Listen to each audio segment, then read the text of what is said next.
The temperature hovered in the low 80s, but the weather report was predicting rain.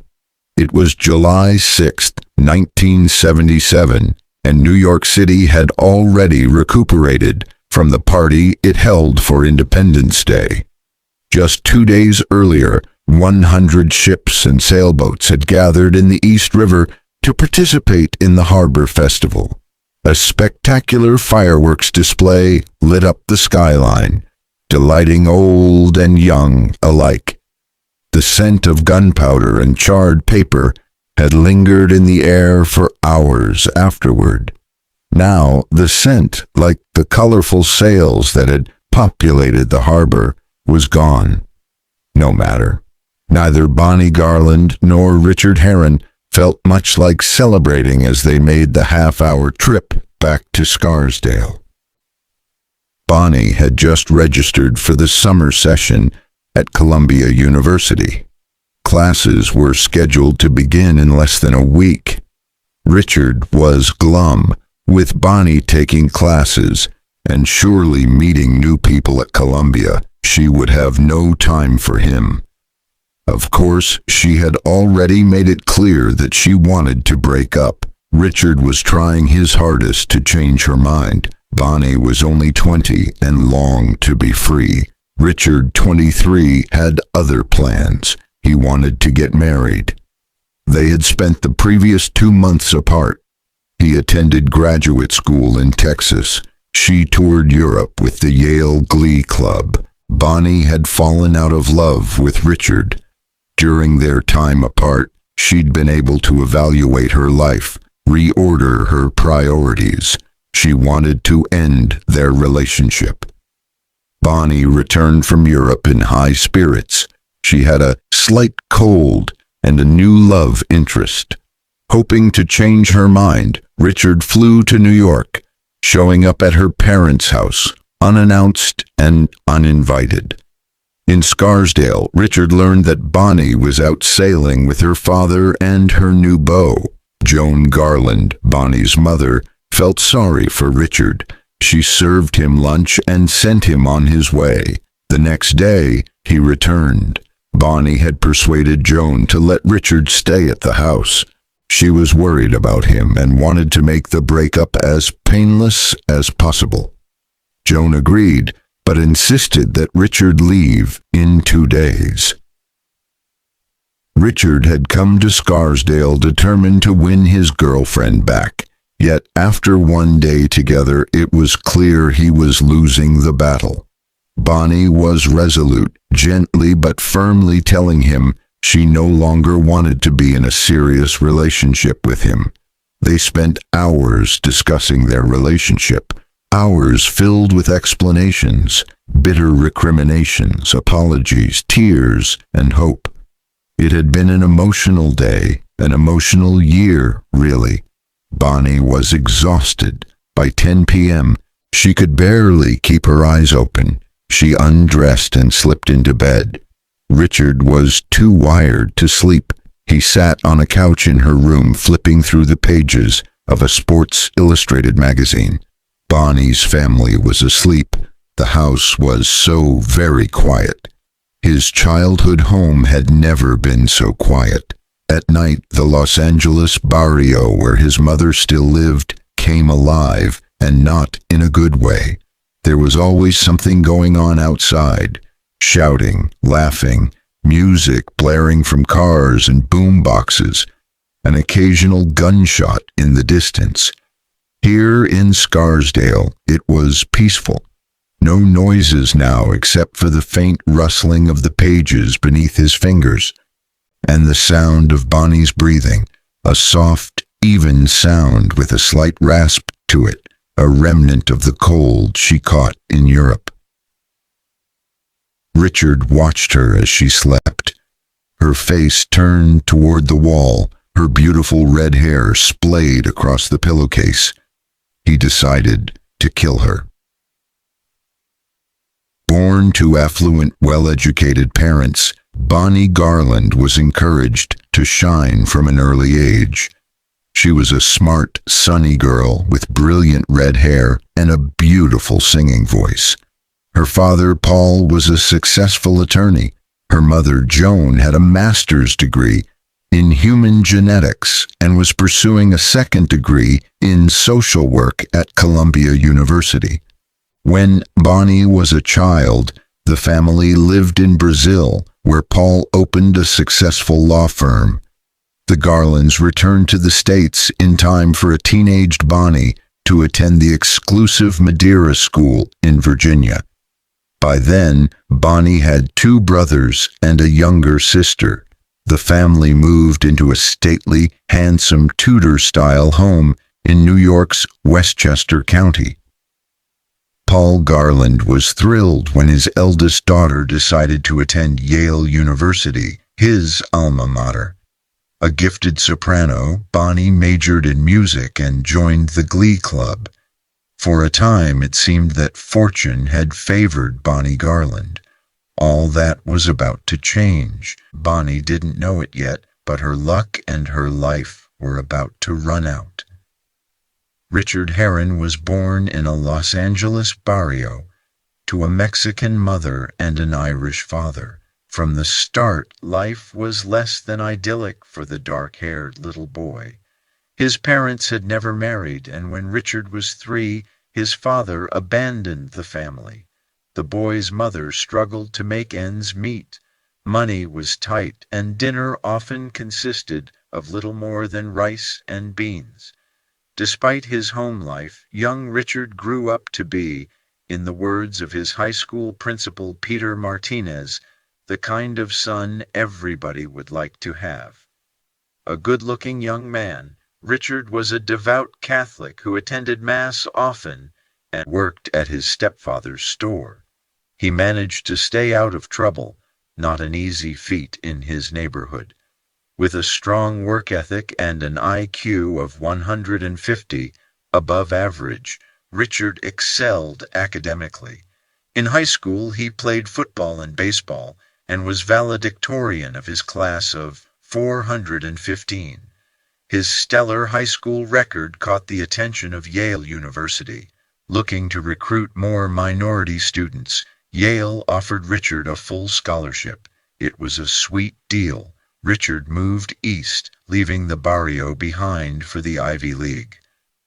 Bonnie Garland was 17, a new freshman on the Yale campus, when she met Richard Herrin in the fall of 1974. He was 20, a senior, who had never fully adjusted to college life. The poor boy made good from the barrio had been left to fend for himself socially at Yale. Although he made friends, including members of the Catholic Club, he had difficulty fitting in at the vaunted school. Bonnie was a rich girl who didn't make him feel like a poor boy. Money didn't matter to her, and she didn't judge him. Their backgrounds were so very different, but the two clicked right away. Soon they were spending all their time together. They were in love. Richard was Bonnie's first boyfriend, and she his first serious girlfriend. In the beginning, the couple was ecstatic, but the happy, carefree honeymoon phase was short-lived. Theirs was a toxic love, passionate and destructive. Rather than inspire each other, they seemed to sap the life from each other. It wasn't long before the couple was cutting classes to spend days together sleeping, watching television, and eating junk food. Bonnie's weight ballooned as her grades plummeted. They made plans for a future together, all the while sabotaging the present. Richard barely graduated, taking summer classes in order to complete his degree. Sullen and sulky, Richard often sat silent when he and Bonnie were with her friends and family. Paul and Joan Garland didn't care for Richard, and he made little effort to endear himself to his girlfriend's parents. The Garlands believed he was a negative influence on their daughter. Since meeting Herrin, Bonnie had changed dramatically. The once sunny, joyful young woman had become moody, distracted, and uninspired. She was also flunking out of Yale. The Garlands were relieved when the young lovers parted, during the summer of 1977. Richard was off to graduate school and Bonnie left for an extended tour of Europe with the Yale Glee Club. Her parents hoped the separation would help Bonnie come to her senses. For Bonnie, the trip was liberating. With her boyfriend across the ocean, she felt free to be her own person. Just Bonnie, not Richard's Bonnie. Yes, he was crazy about her, but Richard was also controlling, demanding. Sometimes Bonnie felt as if she were suffocating. At home, he called constantly and wanted her to check in with him, update him with her schedule. After dating sporadically for 2.5 years, Bonnie wanted to end the relationship for good, but lacked the courage to tell Richard. She also worried that a breakup would distract him from finishing his thesis, so she put off the inevitable. She still loved him. She just wasn't in love with him. And there was someone else, a fellow member of the Glee Club, with whom she had become infatuated. In Texas, Richard was floundering, skipping classes and neglecting his thesis. Lonely and depressed, he spent whole days obsessing over Bonnie and writing her letters that went unanswered. He had not heard from her in weeks. It didn't make sense. The couple hadn't broken up. In fact, earlier that day they had talked about getting married as soon as Bonnie graduated. The last time she toured with the Glee Club, Bonnie sent him a letter nearly every day. Alone in his Spartan apartment, Richard spent hours staring out the window trying to solve what had become an increasingly painful mystery. He wrote her again and again. Still no reply. Richard lay awake at night wondering what had happened, his mind searching for the reason behind Bonnie's silence. She was sick and unable to write her letters, had gotten lost in the mail. She had amnesia. After a while, reason gave way to fantasy, dark, violent fantasies that always ended in death. And then, at last, a letter from Bonnie. Dear Rick, I know this has been an unforgivable crime not to have written you all this time, but I have been trying to postpone action on something very important which has come up. I have spent almost all my time on this tour in the company of one specific man, someone I saw off and on during the semester.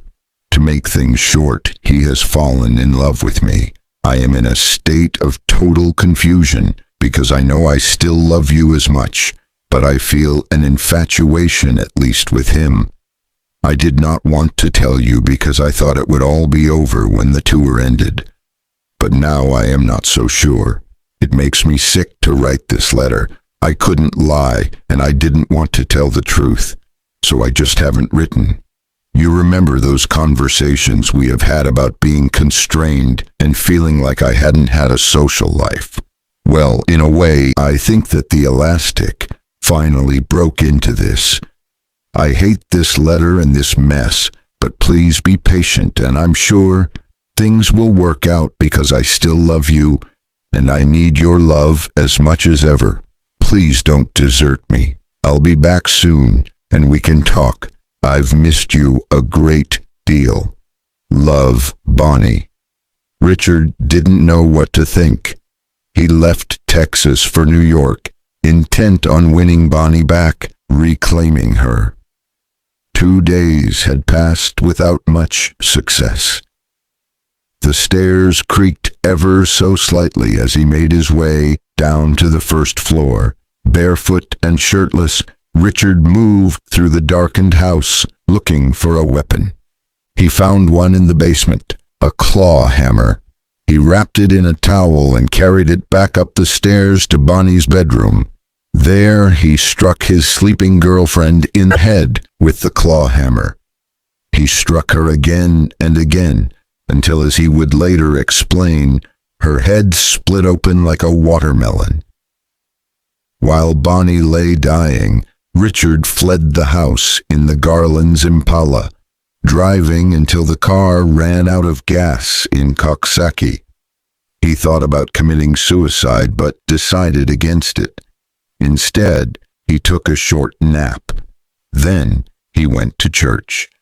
Father Petraglia had just unlocked the door when the stranger entered. Shirtless, shoeless, and covered in blood, the priest was startled by the young man's appearance, more so by what he said. "I just killed my girlfriend." Persuaded by Father Petraglia, Richard turned himself in to the Coxsackie Police Department. He was calm and seemed almost relaxed as he gave them a full confession. "Knowing I couldn't have her exclusively, knowing I didn't want to live without her, I entertained the thought of killing her while she slept," he told police. "I took the hammer and struck her on the head at least 3 times. I may have struck her in the chest, may have tried strangling her, but I was too weak." The police phoned their counterparts in Scarsdale, who immediately drove out to the Garland's house. Joan Garland awoke to find detectives at her door, asking about Bonnie's whereabouts. Confused, Joan raced upstairs to find her oldest daughter covered in blood on the floor, gasping for air. Bonnie's larynx was crushed and her brain was bleeding. She was taken to the hospital where surgeons worked frantically to save her life. It was too late. She died at 10:38 p.m. that evening. The brutal murder of 20-year-old Bonnie Garland shocked the community at Yale. However, it was the events that followed that left many shaking their heads in disbelief. There was no doubt as to who killed Bonnie. Richard had given a full confession to the police. Yet many Yaleys rallied around Richard. While Bonnie was being laid to rest, a group led by the clergy of Yale's Thomas More Catholic Church launched a campaign to get a killer released on bail. "We were involved in being horrified with him, not judging him," explained Sister Ramona Peña, one of Richard's staunchest defenders. "There was nothing they could do for Bonnie," she said. "The girl is dead." This attitude was shared by the rest of Richard's fans, who, in a letter to the judge requesting bail, explained, "While we are left only to mourn Bonnie's tragic death, it is important that having lost one life, we do what we can to salvage another." The judge was impressed by the outpourings of support for Richard and the credentials of those championing his cause. 35 days after bludgeoning his college sweetheart to death, Richard was free. Released into the care of the Christian Brothers in Albany, he attended classes at the State University of New York at Albany under an assumed name and was free to come and go as he wished. The Garlands were aghast. Fellow Catholics, Paul had even been an altar boy. They felt that the sympathy was misplaced. As grieving family members, they believed that the church should have been intent on comforting them, not getting their daughter's killer released on bail. The family viewed the tremendous outpouring of support for Richard as the second assault. In the spring of 1978, Richard Herrin stood trial for the murder of Bonnie Garland. Represented by Jack Littman, he pleaded not guilty by reason of temporary insanity. The defense conceded that Richard killed Bonnie, but argued that he had been under the influence of extreme emotional disturbance at the time, an important distinction. Under New York law, homicide committed under the influence of extreme emotional disturbance constitutes a mitigating circumstance reducing the charge of murder to manslaughter in the first degree. A plea of temporary insanity is a way for the defense to hedge its bets. The ultimate goal is an acquittal, of course, but barring that, the plea allows the jury to convict the defendant of manslaughter rather than murder, which carries a much heavier prison term. Confident that he'd get a murder conviction, prosecutor William Frederick rejected the defense's request for a plea bargain. With solid forensic evidence and the defendant's confession, Frederick believed he had a slam-dunk case. Jack Littman was unfazed by the mountain of evidence against his client. A brilliant lawyer with an impressive record, Littman understood that emotions can be just as convincing as facts in a jury trial. He worked hard to make Richard appear sympathetic to the jury. If that meant tarnishing Bonnie's image, so be it. The defense attorney painted Richard as a poor, soulful, guileless Mexican boy who had his heart broken by a globe-trotting, spoiled rich girl. The insinuation was that the victim was partly to blame for her own death. Though distasteful and highly controversial, Littman's methods were effective. He would employ this same blame-the-victim strategy a decade later in his representation of preppy killer Robert Chambers. Littman told the jury that Bonnie was sleeping around, a remark the judge ordered stricken from the record. The jury, however, was not apt to forget such a salacious detail. The trial lasted 12 days and featured testimony from 29 witnesses, a half-dozen of whom were psychiatrists called to offer expert opinions on the defendant's sanity, or lack thereof. The prosecution's experts declared Richard sane and devoid of mental defect. Not surprisingly, the defense's hired guns disagreed with this assessment. Instead, they described Richard as a borderline personality who had deep-rooted abandonment issues stemming from childhood. Bonnie, one defense expert testified, was Richard's link to people and reality. When she broke up with him, Richard lost his bearings and his sanity. Richard had to be insane at the time of the murder, Littman insisted. How else to explain how a highly moral, gentle, religious, sensitive young man performs an act that is so totally foreign to his character, to the way he has acted for the first 23 years of his life? Prosecutor Frederick was unimpressed. The defendant had the oldest motive in the world, jealousy, he told the jury. This insanity plea is an insult to your intelligence. He's suffering from instant insanity, the chief ingredient of which is fear of conviction. This is a concoction to avoid responsibility and punishment for a planned, cold, calculated killing of a young girl in her sleep. A conviction for manslaughter would be a cop-out, Frederick said. After 4 days of deliberations, the jury reached a unanimous verdict. Believing that Richard had, in fact, been suffering from extreme emotional disturbance at the time of the murder, they found him guilty of first-degree manslaughter. The deliberation process had been difficult and stressful, and the jurors agonized over their decision. They deeply resented the prosecutor's cop-out remark. At sentencing, Richard made a plea for leniency, telling the judge, "Bonnie Garland meant everything to me. She was my whole life. I wish to dedicate my life to serving others in Bonnie's memory. I am truly sorry for the suffering and the grief the Garlands had to go through." The judge was not easily swayed by sentiment. To hammer Bonnie Garland to death while she lay sleeping in bed was a needless, heartless, cruel, and brutal act.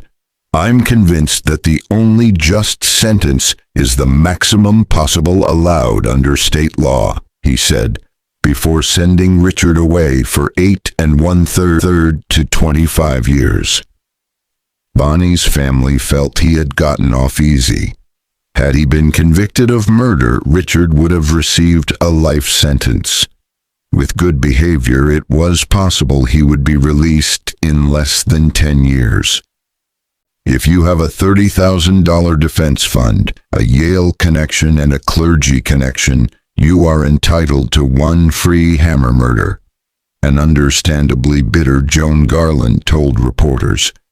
Richard, on the other hand, didn't view his sentence as lenient. Less than 2 years into his incarceration, he told reporter Peter Meyer, "In my own view, I think I have served enough time to compensate. I am not going to punish myself for what happened. I am not going to live my life to repay all of society for Bonnie's loss. I have suffered enough because of it, and I have felt the loss perhaps more than anyone else." The parole board disagreed and denied his requests for early release. Richard Herrin was paroled in 1995 after serving 18 years in prison.